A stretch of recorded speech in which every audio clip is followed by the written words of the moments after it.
Hello दोस्तों, video में आपका स्वागत है। मैं हूं राकेश कुमार और आप देख रहे हैं जीआईएस एनसीईआरटी। दोस्तों, आज हम हल करने वाले हैं कक्षा 10 के गणित विषय प्रश्नावली 5.3 के सभी उदाहरणों को, ऑल एग्जाम्पल्स को आज हम इस वीडियो में हल करेंगे। ठीक है। बाकी इससे पहले की जो प्रश्नावली है 5.2 उसको मैंने पूरा सॉल्व करके बता दिया है। अभी तक अगर आपने मेरी वीडियो नहीं देखी है तो ऊपर आई बटन पर आपको वीडियो का लिंक मिल जाएगा, वहां से क्लिक करके आप उस वीडियो को देख सकते हैं। ठीक है। तो चलिए फिलहाल आज की वीडियो को शुरू करते हैं। प्रश्नावली को हल करने से पहले आइए समझते हैं एपी के प्रथम n पदों का योग।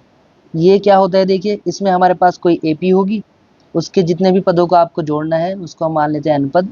मान लो शुरू के 10 पदों को जोड़ना है तो n पद हो गया वो 10। ठीक है। तो उनको जोड़ना है इसमें। ठीक है। तो उसके लिए एक फॉर्मूला है, फॉर्मूला मैं आपको बता देता हूँ, फिर कुछ उदाहरण के माध्यम से समझेंगे, तब आपको समझ में आ जाएगा ये है क्या। ठीक है। अब देखिए यहाँ पर किसी एपी के प्रथम n पदों का योग s निम्नलिखित सूत्र से प्राप्त होता है। अगर हमारे पास कोई एपी है और उसके हमें n पदों का योग करना है, उनको जोड़ना है मतलब, तो उसको हम क्या बोलेंगे, n पदों के योग को s, जैसे कि आप देख सकते हैं।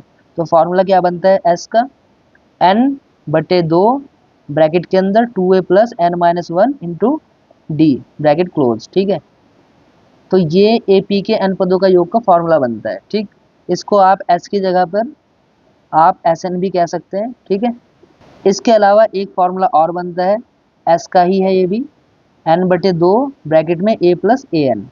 एक फॉर्मूला और बनता है s बराबर n/2 a plus l. A n की जगह l हमने लिख दिया है यहाँ पर, क्योंकि ए एन और l एक ही चीज़ें हैं वैसे तो, लेकिन बस l को अंतिम पद बोलते हैं और ए एन को बस nवां पद बोल देते हैं। ठीक है। तो ये तो कुछ इसके फॉर्मूले थे, और ये सिर्फ एक ही फॉर्मूला है लेकिन अलग अलग तरीके से इसको लिखा गया है। अब उदाहरण के माध्यम से समझते हैं इसका यूज़ कैसे करना है। ये देखिए हमारे पास एक उदाहरण है, उदाहरण 11। इसमें एक एपी दे दी है हमें। ठीक है। इसके प्रथम 22 पदों का योग ज्ञात करना है हमें। ठीक है। कितने पद होगा, 22 पद होगा। तो जो जो चीज़ें पहले इस एपी के अंदर दी गई है पहले हम उसको लिख लेंगे। जैसे कि ए दिया है 8, डी इसमें हम निकाल लेंगे, 3 में से 8 को माइनस करके माइनस का 5। और कितने पदों का योग ज्ञात करना है हमें, 22 पदों का। तो एन कितना हो जाएगा, 22। अब इसमें फॉर्मूला लगा देंगे एस का। ठीक है। एस बराबर n/2 ब्रैकेट में 2a plus n minus 1 into d. N कितना है, 22, क्योंकि हमें 22 पदों का योग ज्ञात करना है, तो इसलिए एन की जगह पे हमने क्या रख दिया, 22। नीचे 2 ऐसे रहा। फिर ब्रैकेट में लिखेंगे 2, ए की वैल्यू कितनी थी, 8, तो 2 8 16, तो 2a क्या बन गया, 16। ठीक। प्लस n माइनस 1, एन कितना था, 22, 22 में से एक माइनस किया, 21, 21 आ गया। और डी कितना था, -5। ठीक। ये वैल्यू रख दी हमने। इससे इसको डिवाइड कर दिया, 11 आ गया, ये देखो। फिर ये ब्रैकेट में 16 ऐसे रहा, 21 पंजे हो गए 105, इनको सब्ट्रैक्ट कर लेंगे, माइनस का 89 आ जाएगा, बाहर 11 ऐसे रहा। इनकी गुणा कर लेंगे, आ जाएगा माइनस का 979। तो ये इसका आंसर हो गया, 22 पदों का योग हो गया 979, लेकिन ये माइनस में आ रहा है। ठीक है। तो ये आंसर हो गया। अब देखिए यह है उदाहरण 12। इसमें कहा गया है यदि किसी एपी के प्रथम 14 पदों का योग 1050 है तथा इसका प्रथम पद 10 है, तो 20वां पद ज्ञात करना है हमें। ठीक है। जो जो चीज़ें पहले दे रखी है उसको लिखेंगे।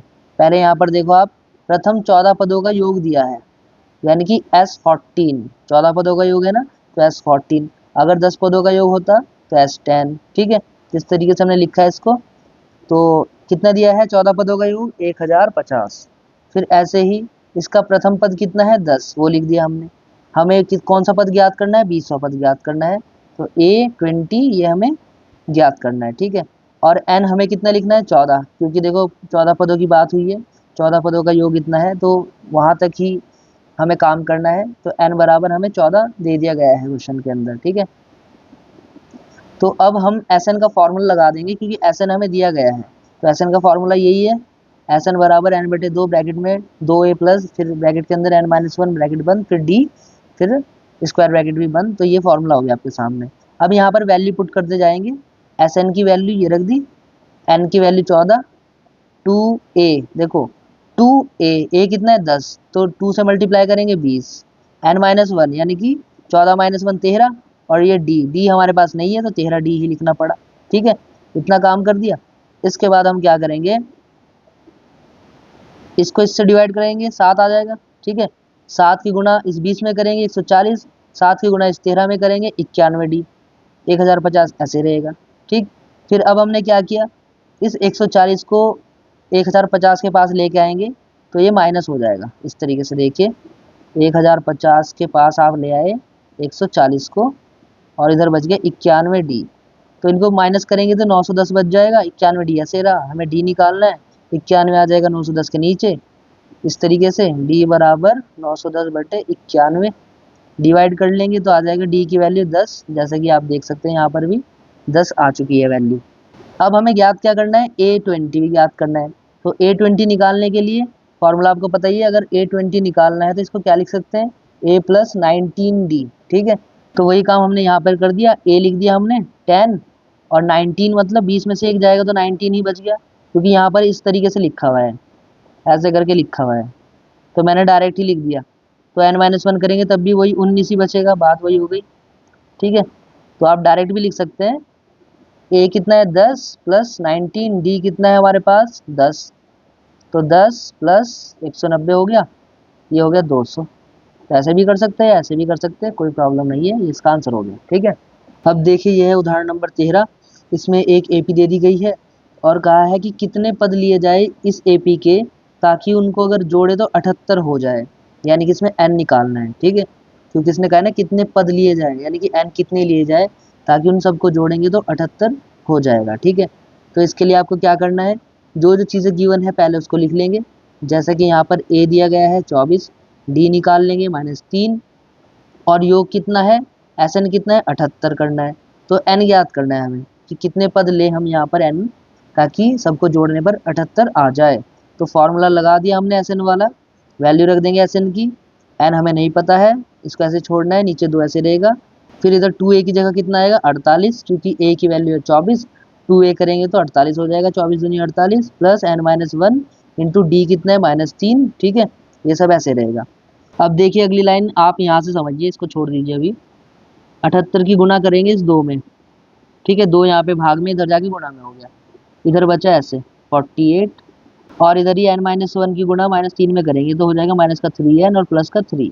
यहाँ पर इनकी गुणा करेंगे तो आएगा 8 दूनी 16, 7 दूनी 14, 1 15, और यहाँ पर हो जाएगा n ब्रैकेट के अंदर आएगा 51, 48 और 3 को जोड़ेंगे और माइनस का 3n। ठीक है, अब देखो n की गुणा इस ब्रैकेट में कर देंगे तो हो जाएगा माइनस का 3n स्क्वायर प्लस 51n और 156 बराबर में ऐसे रहा। ठीक है, फिर इसको इधर ले आएंगे, माइनस का 3n स्क्वायर प्लस 51n और 156 को इधर लाएंगे, माइनस में आ जाएगा बराबर 0। अब पूरे में क्या करना है, माइनस से मल्टीप्लाई कर दो तो ये कंडीशन आ जाएगी, साइन चेंज हो जाएंगे। ठीक है, अब पूरे में 3 से भाग भी कर दो तो यहाँ से 3 चला जाएगा, एन स्क्वायर बचेगा, यहाँ पे 17, यहाँ पे 52 बच जाएगा। ठीक है, अब यहाँ पर इनके फैक्टर कर लो, 52 की गुणा इधर करके देखो, यहाँ पे क्या है, कुछ नहीं है तो 1 है यहाँ पर, तो गुणा करके 52 आना चाहिए और घटा करके या जोड़ करके 17 आना चाहिए। तो ऐसा जोड़ा ढूंढ लो, तो ऐसा जोड़ा मिल गया हमें 13 चौके 52 वाला। ठीक है, तो इसको ऐसे लिख सकते हैं n square minus 13 n minus 4n, 13 चौके 52 गुणा करके 52 आ रहा है, और अगर आप इनको सब्ट्रैक्ट कर लेंगे तो 17n हो जाएगा। ठीक है, ऐसे जोड़े हम निकालते हैं, मैंने आपको पहले ही बताया था, जो बहुपद वाला जो चैप्टर था उसमें देख लेना आप, द्विघात समीकरण वाला। ठीक है, यहाँ पर कॉमन ले लेंगे, n आ रहा है तो यहाँ पे आ गया ये, यहाँ पर कॉमन आ रहा है माइनस का 4, तो अंदर आएगा n माइनस 13। अब n माइनस 13 सेम है एक जैसे, तो इनको कॉमन ले लेंगे, अंदर बचेगा n माइनस 4 बराबर 0। तो n की वैल्यू 2 निकल के आ रही है, एक 13 निकल के आएगी प्लस के एक 4 निकल के आएगी, तो ये 2 वैल्यू है। n के दोनों मान संभव है और स्वीकार किए जा सकते हैं, अतः पदों की वांछित संख्या या तो 4 है या 13 है। ठीक है, तो इस एपी में या तो 4 पद होंगे या 13 पद होंगे, जिनका योग ये आ जाएगा 78। ठीक है, तो इस तरीके से करना है। अब देखते हैं इसका अगला उदाहरण। अब देखिए ये उदाहरण नंबर 14 और इसमें कहा गया है निम्नलिखित का योग ज्ञात कीजिए। यहाँ पर फर्स्ट पॉइंट है, प्रथम 1000 धन पूर्णांक। इसका आंसर ऐसे लिख सकते हैं आप कि हमें s ज्ञात करना है, योग ज्ञात करना है शुरू के 1000 पूर्णांकों तक, यानी कि 1 में जोड़ेंगे 2, फिर 3 जोड़ेंगे, ऐसे 4 जोड़ेंगे, चलते चलते कहाँ तक, प्लस 1000 तक करना है, सबको जोड़ना है हमें। ठीक है, तो ऐसे आप जोड़ेंगे तो बहुत समय लग जाएगा, तो इसके लिए एक फार्मूला है एस एन वाला, जो कि मैंने आपको अभी पहले भी बताया था, एस एन बराबर n/2 ब्रैकेट में a प्लस l। ठीक, यहाँ पर ये वाला फॉर्मूला लगाना है हमें। इसके लिए हमें क्या ज्ञात करना है, 1000 पदों का योग यानी कि s 1000, ये लिख दिया हमने। फॉर्मूला क्या है, n/2। n कितना है यहाँ पर 1000, क्योंकि 1000 पद है इसमें, तो n लिख दिया हमने 1000/2 ब्रैकेट में a कितना है यहाँ पे 1 है, ठीक, प्लस l कितना है अंतिम पद 1000 है। ठीक, सबकी वैल्यू रख दी।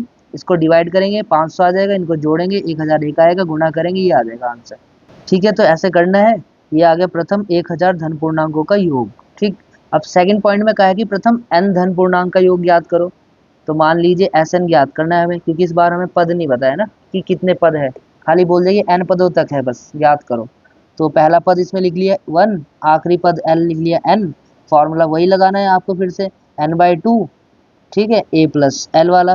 तो n कितना है, n ही रहेगा, क्योंकि हमें तो n ही दिया है।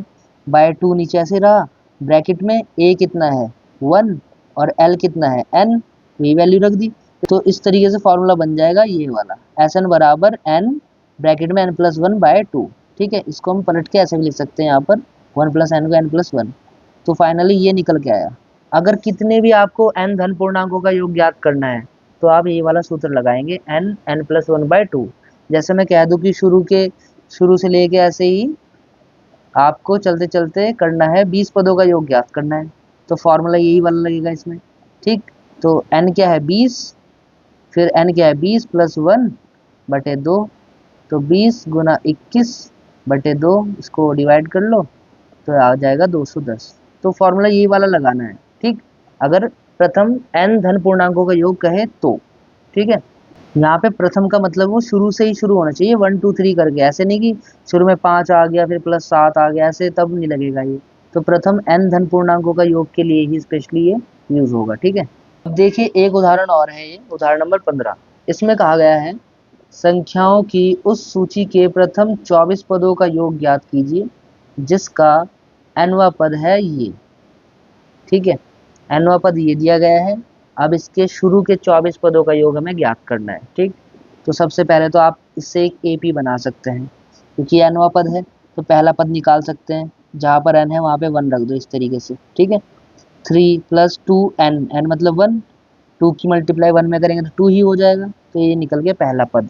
ऐसे आप दूसरा पद निकाल सकते हैं, तीसरा पद निकाल सकते हैं, ठीक है, चौथा पद निकाल सकते हैं। तो एक AP बन जाएगी हमारे पास, एक संख्या की सूची आ गई। तो AP भी अभी हम उसको नहीं कह सकते, क्योंकि क्वेश्चन में कहीं भी AP नहीं कहा है। तो मान लो एक हमारे पास सूची आ गई, लिस्ट आ गई। अब देखना ये है कि एक AP है या नहीं है। अगर इनमें प्रॉपर गैप है, यानी कि इनका सारवंतर सेम है, तो AP है, नहीं तो नहीं है। तो इनमें आप अगर डिफरेंस निकाल के देखेंगे, 7 में से 5 को माइनस करेंगे 2 आएगा, 9 में 7 को माइनस करेंगे 2 आएगा, 11 में से 9 को माइनस करेंगे 2 आएगा। तो सब में कॉमन डिफरेंस जो है सारवंतर समान है, इसलिए यह एक AP है। अब अगर यह एक AP है तो इसमें आपको पहला पद मिल गया है 5। ठीक है, ये देखिए D मिल गया है 2 और n मिल गया है 24, क्योंकि 24 पदों का योग ज्ञात करना है। तो फॉर्मूला आप लगा सकते हैं Sn वाला, n/2 यानी 24/2 ब्रैकेट में 2a n-1 × d। ठीक है, ये डिवाइड हो जाएगा 12 आ गया, अंदर हो गया ये 10 और यहाँ पे 24 में से गया 23 दूनी 46, इनको जोड़ लेना, गुणा कर लेना 672, ये आंसर आ जाएगा। ठीक है, अब देखते हैं इसका अगला उदाहरण। अब देखिए ये है उदाहरण नंबर 16 और इसमें कहा गया है टीवी सेटों का निर्माता तीसरे वर्ष में 600 टीवी तथा 7वें वर्ष में 700 टीवी सेटों का उत्पादन करता है, यह मानते हुए कि प्रत्येक वर्ष उत्पादन में एक समान रूप से एक निश्चित संख्या में वृद्धि होती है, तो ज्ञात कीजिए। नंबर 1 प्रथम वर्ष में उत्पादन, नंबर 2 है 10वें वर्ष में उत्पादन, नंबर 3 है प्रथम 7 वर्षों में कुल उत्पादन। अब सबसे पहले प्रथम वर्ष में उत्पादन हम देखते हैं। तो जो फर्स्ट पॉइंट है इसमें कुछ चीज़ आपको ध्यान रखनी पड़ेगी, क्योंकि प्रत्येक वर्ष उत्पादन में समान रूप से एक निश्चित संख्या में वृद्धि होती है। क्वेश्चन में कहा गया है कि यह मानते हुए कि प्रत्येक वर्ष में जो टीवी का उत्पादन हो रहा है वो एक समान हो रहा है, यानी कि मान लो हर साल 100 हो रहे हैं, एक साल में 100 हुआ, अगले साल भी 100, यानी गैप सेम है। ठीक है, तो पहले दूसरे तीसरे वर्षों में उत्पादित टीवी सेटों की संख्या क्या बनाएंगे, एक AP बनाएंगे, एक AP होंगी वो। ठीक है, तो हमें क्या ज्ञात करना है, प्रथम वर्ष में उत्पादन की पहले साल में उत्पादन कितना हुआ है, यानी कि A ज्ञात करना है। ठीक है, तो सबसे पहले हम क्या करेंगे, जो जो चीज़ इसमें दी गई है उसको लिखेंगे। तो यहाँ पर दिया है तीसरे वर्ष में 600 टीवी, तो इसको लिख सकते हैं A3, तीसरे वर्ष में 600 टीवी का उत्पादन और 7वें वर्ष में 700 टीवी का उत्पादन। ठीक है, तो A3 को हम क्या लिख सकते हैं, A+2D, और एक इसके बराबर 600 के, समीकरण नंबर 1 बन गई। ऐसे ही A7 को क्या लिख सकते हैं, A+6D, और ये किसके बराबर है, 700 के, तो ये समीकरण नंबर 2 हो गई। अब समीकरण 1 व 2 को हल कर लो और आंसर आपको मिल जाएगा। इसको मैं ऐसे लिख रहा हूँ, देखो ये इनको सब्ट्रैक्ट कर लेंगे हम अब। ठीक है, घटाने पर साइन चेंज, ये कैंसिल हो गया, ये 4D बच गया माइनस का, और ये बच गया माइनस का 100, ये माइनस से माइनस कैंसिल, 100 को 4 से भाग कर देंगे 25, तो डी की वैल्यू आ गई 25। हमें तो निकालना है ए, यानी कि पहले वर्ष में कितने टीवी उत्पादन हुए, तो डी का मान समीकरण नंबर 1 में रख लो। डी का मान समीकरण 1 में रखने पर, ठीक है, समीकरण 1 क्या है, A+2 डी, डी की जगह में 25 रख रहा हूँ, बराबर 600, A+25 दूनी 50 बराबर 600, ए बराबर 600 माइनस 50, तो ए बराबर आ गया 550। तो पहले वर्ष में 550 टीवी इनका उत्पादन हुआ था। ठीक है, सेकंड पॉइंट में कह रहा है कि 10वें वर्ष में बताओ कितना उत्पादन हुआ, यानी कि A10 में बताओ कितना उत्पादन हुआ। तो A10 निकाल लेंगे। A10 कैसे निकालते हैं, A+9D, ए है हमारे पास 550 प्लस 9, डी भी है हमारे पास, इनको सॉल्व करेंगे 775। ठीक है, अब थर्ड पॉइंट में कह रहा है कि प्रथम 7 वर्षों में कुल उत्पादन बताओ, यानी कि S7 में बताओ प्रथम 7 वर्षों में कुल उत्पादन। कुल का मतलब आप समझ जाओ कि 1 से लेके 7वें वर्ष तक सबको जोड़ दिया हमने, सबका योग कर दिया। ठीक है, तो S7 निकालना है, ये देखिए। ठीक है, फॉर्मूला वही है 7/2 यानी कि n/2, फिर 2a n-1 इंटू डी, ये ऐसे रहेगा, इनकी मल्टीप्लाई करके ये आ गया, इनको सॉल्व करके ये आ गया। ठीक है, अब इनको आप जो है जोड़ लो, डिवाइड करेंगे, आंसर आ जाएगा। ऐसे करके देख लो, 7/2 ऐसे रहेगा, फिर ये हो जाएगा 1250, इनको जोड़ने के बाद आएगा। इसको डिवाइड कर लेना, 2 6 12, 2 दूनी 4, 2 5 10, 625 गुना 7, इनकी गुणा कर लेना, 7 5 35, 7 दूनी 14, 3 17, 7 6 42, 1 43। देखो ये आंसर आ जाएगा। ठीक है, तो दोस्तों आज की वीडियो में बस इतना ही, बाकी जो इसकी प्रश्नावली है उसको हम करेंगे अगली वीडियो में। ठीक है, तब तक के लिए bye, take care, thanks for watching.